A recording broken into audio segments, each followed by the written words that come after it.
What's up, everybody? The Amazing here, bringing another review. This time is the SH Figuarts Iron Man Mark II with the Hall of Armor set. So, let's get started. I got tons of toys, I got tons of things to review, and not enough time. So, yeah. Overall, if you've seen any Iron Man movie, preferably Iron Man 1 and 2, you do know that the Mark II is seen in the movie as an unfinished product of the Mark III. So, here we have it. And basically, it is the unpainted version of the Mark III. Besides some slight design differences, it's pretty much the same figure. So I shouldn't have much to go over. But that being said, a lot of people don't always watch every review. So I'm going to go over everything. Overall, what's really nice about the Mark II is that the overall silver design looks really great. It is a precursor to what's to come of the War Machine armor later on.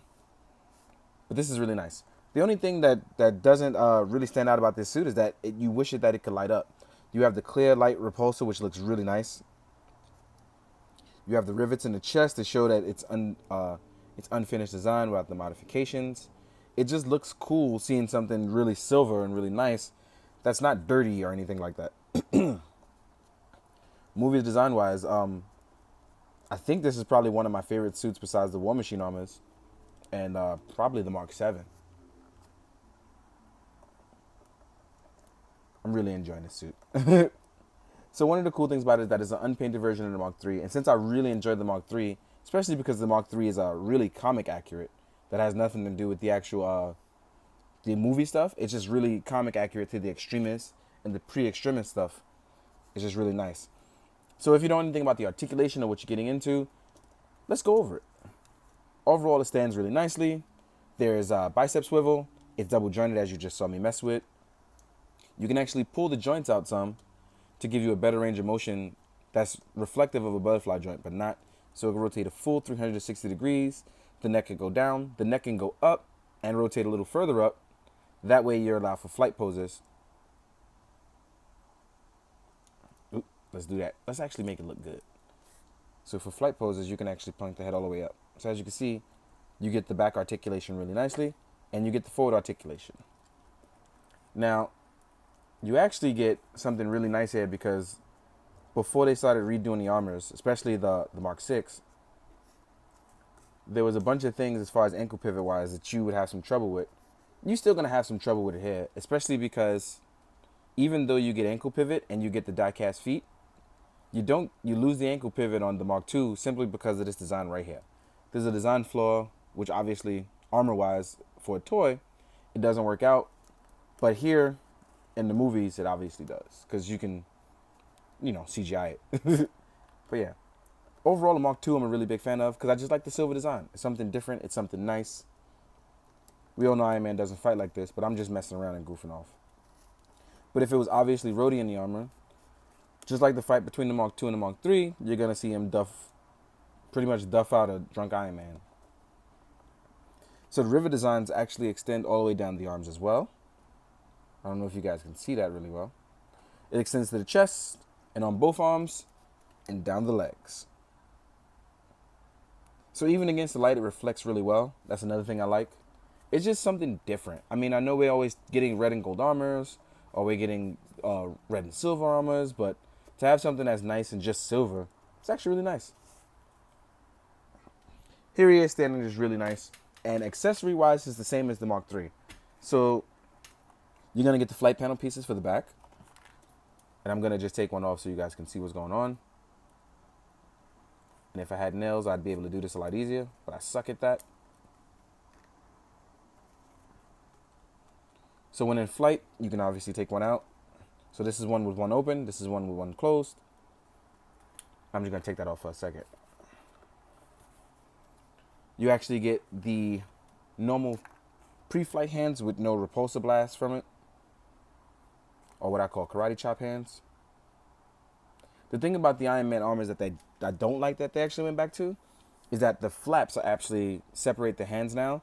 Whereas on the Mark 46, it was a part of all the hands, and the Mark 45, the Mark 45 and the Mark 46, it was part of all the hands, and now it's back to not being on each hand. It's just you have to separate it as a part swap. Here we have the hands for repulsor blast, so you can add a long repulsor blast to it. And this is an Iron Man staple. You're probably going to get it in every single Iron Man figure. So you get the long repulsor blast. Then you're going to get the short ones as well. Last but not least, you get the normal open, relaxed palms. No repulsor blast, no anything. Just open palms. And then you still get foot repulsor blast. Or foot thrusters. I don't know why I call everything repulsor. This is not a comic book one. So you still get the foot thrusters. These are all Iron Man staples that obviously you'll get because as a man who is the Armored Avenger, this is what you need. Now, comparing the Mark II to the others is actually really dope. Because here, you're going to compare it to the Mark III and the comic book accurate Mark III, the exclusive World Heroes Japan one. So what's really cool about that is that when you get all three of these together, you notice the slight differences. Not something major, but paint job wise, they're different enough to determine that even though they're the same suit, they have different marks. The slight differences and modifications make them all really nice. And I think this is really, really dope. I'm glad to actually own all these variations. I'm a big Iron Man fan in the comics, not so much as in the movies. I still think he's great, but not as good as the comic book Tony. He's a little bit more complicated and a little bit more rich history through it. But these armors are definitely reminiscent of comic book armors, and I'm a real big fan of that. This one being the previous Marvel Now one, and the Mark III being pre-extremis, when he was Secretary of State. So it's really cool. Or was it the Secretary of Defense? It's been a while. I gotta double check that stuff. Overall, it stands really nicely, and here he is when you compare him to other lines.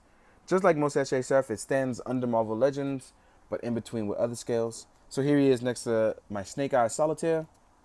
They're around the same height. Really cool, because that's something I was really hoping for, especially because Tony recently fought ninjas in the comics, so I want to try to recreate something like that. Here he is next to an SHF Kamen Rider Chaser. He's taller, but they fit and scale with each other pretty well. Here he is next to a Mezco Punisher. As you can see, he sits here. He's tall. He's smaller. We all know Iron Man is supposed to be bigger in the armor, so that's one thing about the SHF stuff that doesn't work when you try to scale it with other lines, but it still looks pretty cool. Here he is next to a Captain America figure. Smaller, but still pretty nice.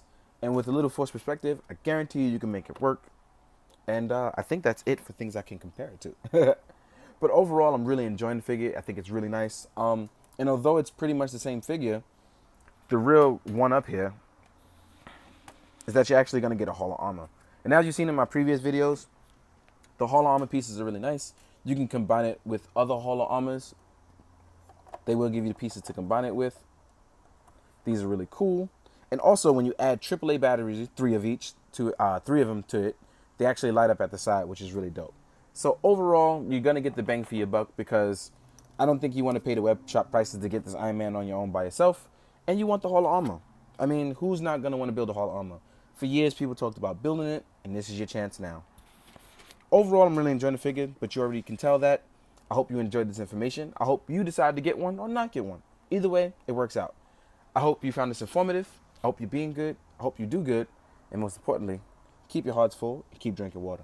Later, guys. Play your part, play your part, play your part. I play my part, I play my part, I play my part. Just play your part, play your part, play your part. I play my part, play my part. What's on your mind?